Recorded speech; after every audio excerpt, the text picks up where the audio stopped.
ஜோதிட அன்பர்கள் அனைவருக்கும் அன்பு வணக்கம். சல்லிய தோஷம் என்றால் என்ன?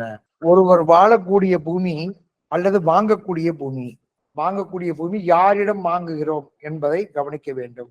பரம்பரை பிரச்சனை உள்ள சொத்து, சகோதர சண்டைகள் உள்ள சொத்து, பொது சொத்துனா பொதுமக்கள் சொத்து, நோய்வாய்ப்பட்டவர்களுடைய சொத்து, துர்மரணமானவர்களுடைய சொத்து சல்லிய தோஷம் உள்ள பூமி. இப்பேற்பட்ட சொத்துக்களை ஒருத்தர் பாத்தீங்கன்னா நல்ல யோக திசை நடக்கும் பொழுது எந்தவித பாதிப்பையும் தராது. ஊழ்வினை கர்ம நட்சத்திரத்தில் இருக்கக்கூடிய திசைகளில் இதற்கு நிவர்த்தி. அவர்கள் அந்த பூமி, அவர்கள் வாழக்கூடிய பூமியினுடைய மண்ணை எடுத்து சிவ மந்திரம் செய்து இந்த தோஷத்தை நிவர்த்தி செய்து கொள்ளலாம். இது செய்யக்கூடிய வழிமுறைகள், விதிமுறைகள் நதி அல்லது கடல் அல்லது நதிக்கரையில் உள்ள இருக்கக்கூடிய மணலை எடுத்து தாங்கள் கொண்டு சென்ற மணலையும் அந்த மணலையும் ஒன்றாக லிங்க வடிவம் செய்து முறையாக சிவமந்திரம் கற்ற புரோகிதர்களை கொண்டு மண் சிவ பூஜை செய்து கடலில் கரைக்க வேண்டும் அல்லது நதியில் கரைக்க வேண்டும். கடல், நதி இரண்டில் ஏதோ ஒன்றில் கரைக்க வேண்டும். இந்த மண் சிவ பூஜை என்னுடைய அனுபவ ரீதியாக நன்மைகள் உடனடியாக தெரிந்த இடங்கள். வேதாரணம் அருகில் உள்ள கோடியக்கரை, ராமேஸ்வரத்தில் தனுஷ்கோடி, திருச்செந்தூர். பெரும்பாலும் சிவதோஷ நிவர்த்தி என்றது யாருக்கு தெரியாது.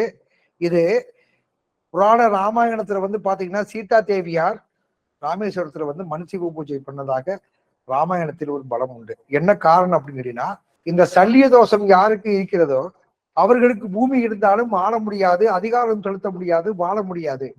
ராமபிரானுக்கு சல்லிய தோஷத்துடன் பிறந்த காரணத்தினால் அரசு ராமனுக்கு கிடைத்தாலும் அந்த அயோத்தியை ஆள முடியாமல் 18 ஆண்டு காலகட்டங்கள் வாழ்க்கையில் கடுமையாக பாதிக்கப்பட்டான் என்பதற்கு ஒரு சான்று நம்முடைய ஜோதிட சாஸ்திரத்தில் ஒரு கதையாக சொல்லப்பட்டிருக்கிறது. விருப்பப்பட்டால், தேவைப்பட்டால் உபயோகப்படுத்திக்கலாம். தமிழ்நாட்டுல இருக்கக்கூடிய எத்தனையோ இடங்கள் இருக்குது, எத்தனையோ பாடசாலை இருக்குது.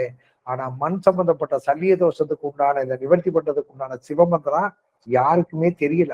100% சக்சஸ் ஆகுதோ இல்லையோ, 50%-70% என்ன நோக்கத்துக்காக வேண்டி போறாங்களோ 3 மாசத்துல இருந்து 6 மாசத்துக்குள்ள அந்த பிரச்சனையில அவர்கள் விடுபடுகிறார்கள். இது உறுதி.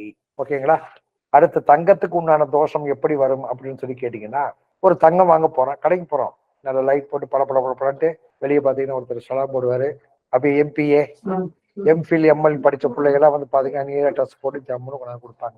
ஆனால் அந்த தங்கம் ஒருவரிடமிருந்து அபகரிக்கப்பட்ட தங்கமாக இருக்கலாம். அபகரிக்கப்பட்ட தங்கம்னா என்ன கேட்டீங்கன்னா, நகை கொடி அடமானம் வச்சு முழுகி போச்சுன்னு வச்சுக்கிறேங்க. முழுகி போச்சுன்னா எடுக்காம விடுவாங்கல்ல, அந்த தங்கமோ அல்லது பாத்தீங்கன்னா சில பேர் இயற்கையாகவே அவர்கள் கர்ம தோஷத்தினால், அதாவது பாத்தீங்கன்னா இந்த கன்னிகா தோஷம், விஷகன்னிகா தோஷம், இந்த மாதிரி தோஷங்கள் இனிமேல் நீங்க படிப்பீங்க. இந்த மாதிரி தோஷம் உள்ளவர்கள் அறிந்திருக்கக்கூடிய மோதிரம், வேற ஏதாவது செயின், அதாவது அவசரத்துக்கு சில பேர் பாத்தீங்கன்னா தண்ணி ஓட்டுறது கூட கொண்டு ஏதாவது அடிச்சு பிடிச்சு கொண்டு வச்சிருவாங்க.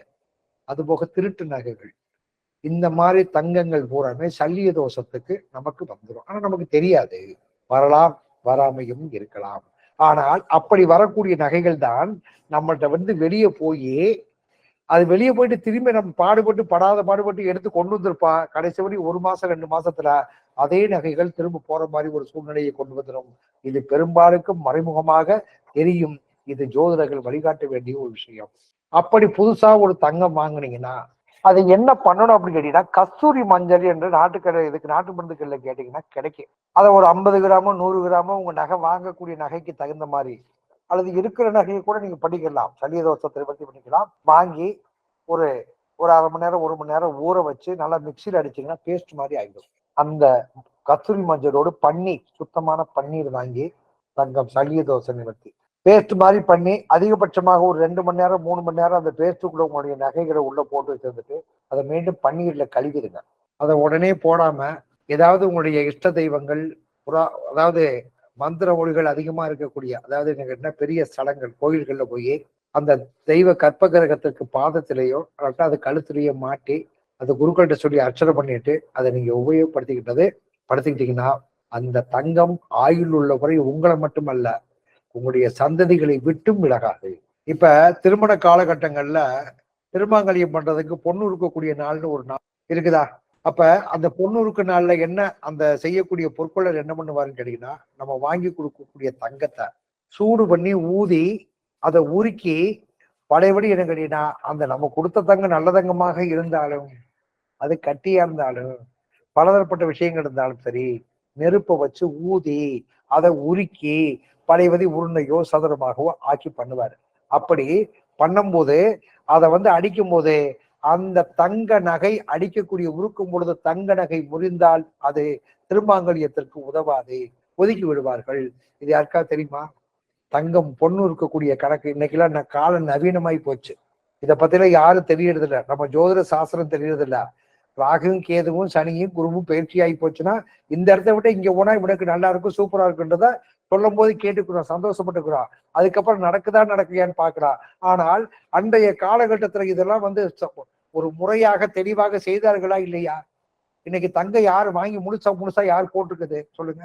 ஆனா அதே சமயத்துல ஒரு காதுக்கு தோடு போட முடியாம, தங்கத்துல ஒரு 2 கிராம் 3 கிராம் போட முடியாம, கல்யாணம் பண்றதுக்கு வழி இல்லாம, உண்மையை சொல்ல போனோம்னா இப்ப சமீப கால மாற்றமா ஒரு 4 வருஷத்துக்கு இடையில ஒரு திருமணத்திற்கு நகை போட முடியாமல் இருக்கக்கூடிய பெண் பிள்ளைகளுக்கு திருமணத்திற்கு என்னால் இயன்ற உதவியை குறைஞ்சது 15 திருமணத்திற்கு இந்த மாதிரி நகை கொலுசு வாங்குறது இந்த மாதிரி விஷயங்களுக்கு நான் இந்த 4 வருஷமா என்னுடைய வரக்கூடிய வருமானத்துல ஒரு 40% ஒதுக்கி அவர்களுக்கு நான் இந்த 4 வருஷமா நான் செஞ்சுட்டு இருக்கிறேன். இது என்னன்னு தெரியுங்களா? உங்களால முடிஞ்சத தங்கத்தை தானமாக வழங்கும் பொழுது அவனுடைய வாழ்க்கையில் அதாவது என்ன கேட்டீங்கன்னா வறுமை இருக்காது, சிறந்த வழிகாட்டுதல் மூலியமாக பரிதவிக்க மாட்டான், அவனுடைய வாழ்க்கையில் இருக்காது. இதுதான் ஒரு கணக்கு.